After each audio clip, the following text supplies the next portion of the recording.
My name is Dr. Daniel Fox, licensed psychologist in the state of Texas and an expert in the area of personality disorders. And today we're going to talk about BPD and seasonal affective pattern or seasonal pattern and seasonal affective disorder. So if you enjoy the video, please subscribe. Please leave any comments. I always like to read those and see those, and I think it's good for other folks who also watch my videos as well to learn from each other. And I think that we are creating a bit of a positive community, that we're learning about this disorder, where I learn a lot from the comments and things like that, and I certainly appreciate that, and I think other people do too. So hopefully we'll keep it up. I think we will, and it'll be beneficial to a lot of folks, put some positive stuff out there. So seasonal affective disorder. Now, seasonal affective disorder in DSM-4 changed to DSM-5, which is a seasonal pattern, and it's associated with bipolar disorder and depressive disorder. And what happens is that you, of course, during the fall and winter months when there's less sunshine, of course, it also depends on where you live.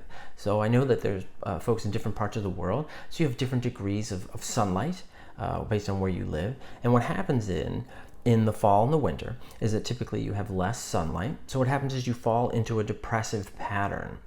And now in the US, the statistics that I'm aware of, they are about 5% of the US population experiences this.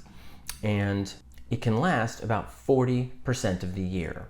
Now, this is more than what's called the winter blues. Now, the winter blues are, so there's no sun and you just feel kind of down and a little lethargic.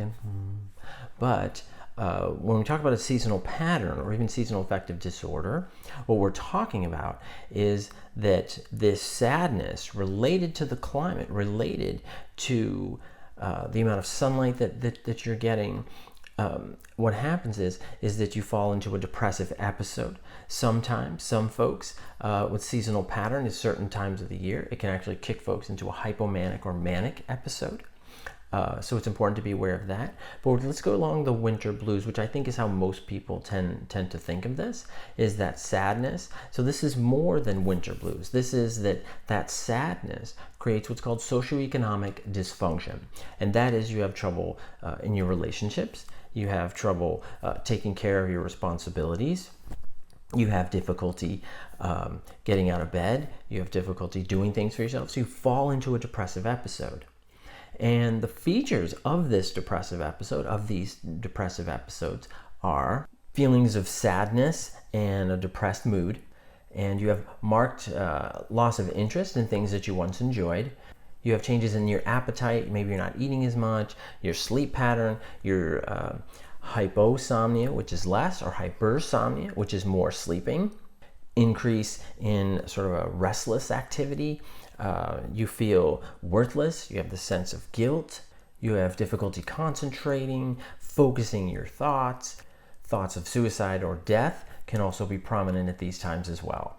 Now let's think about these symptoms. Let's think about these in the context of those with BPD. A lot of those things, of course, they do match a depressive episode. But I think for those with BPD or BPD traits, I think sometimes there's a higher degree of sensitivity to changes. I think that, and those changes, what I mean is, of course, climate changes, which is when it's darker for a period of time. I think that there may be a probability, and I don't have research to support this, so I'm giving you more of my clinical impression here, which is that I think that when it's rainy for several days, now I'm in Texas, so it doesn't happen a lot, but when it's rainy for several days, or it's cloudy, obviously, and so I see that my clients are a little more down, and I think that can sometimes kick off some BPD episodes, which can be that they feel less energized, they miss sessions more, they try to miss sessions more, they're not as engaged in their treatment, they're being called back to their default or maladaptive beliefs, behaviors, and patterns, because those were at one time easier. So there's this idea of going back to those things. So it's harder during the fall and winter months when there's not a lot of sunshine. So it's something that we need to be aware of. And if you think that you have a seasonal pattern, be aware of it, track it.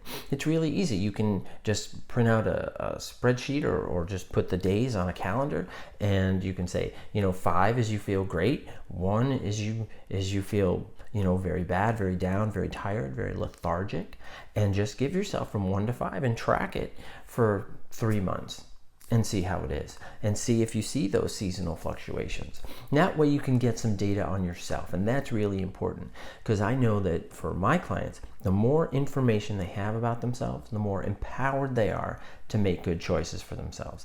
And I think that sometimes it's hard to fight the weather, it's hard to fight the climate. And for those that see or believe that they have a seasonal pattern or a seasonal affective disorder, that once we hit those months, they say, well, doc, I know I'm gonna fall into a depressive episode. I know it's coming. But there's also the self-fulfilling prophecy.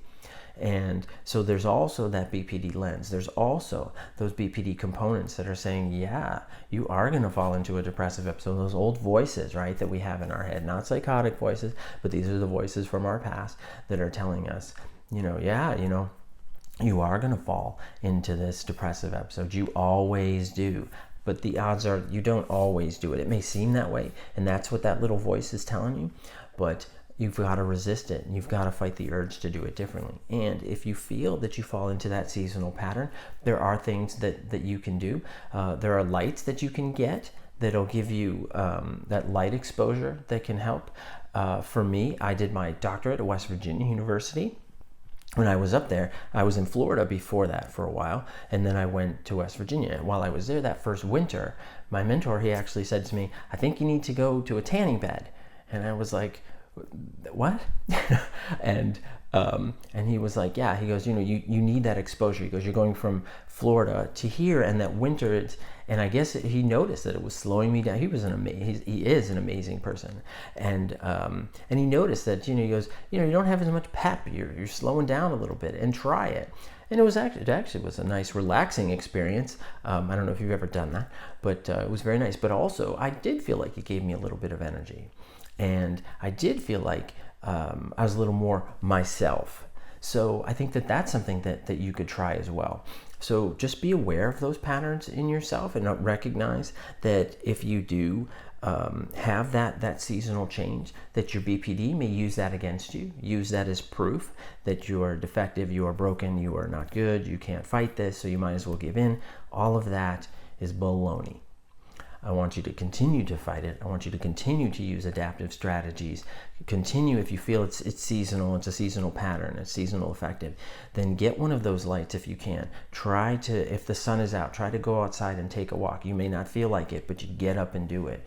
You force yourself to do it. And that's building those adaptive patterns and strategies. Do things for yourself that are positive, and you can manage this disorder. It is possible. A lot of my clients are able to do it, and a lot of my clients, when they leave me, I think they go forward and they're able to continue to do it, and you can do it as well. And the research supports that this is a disorder that is manageable, and this is a disorder that can be controlled. I didn't say it would be easy, but it is possible. And I wish you all the best, and have a great day, and please take care. Thanks. Bye-bye.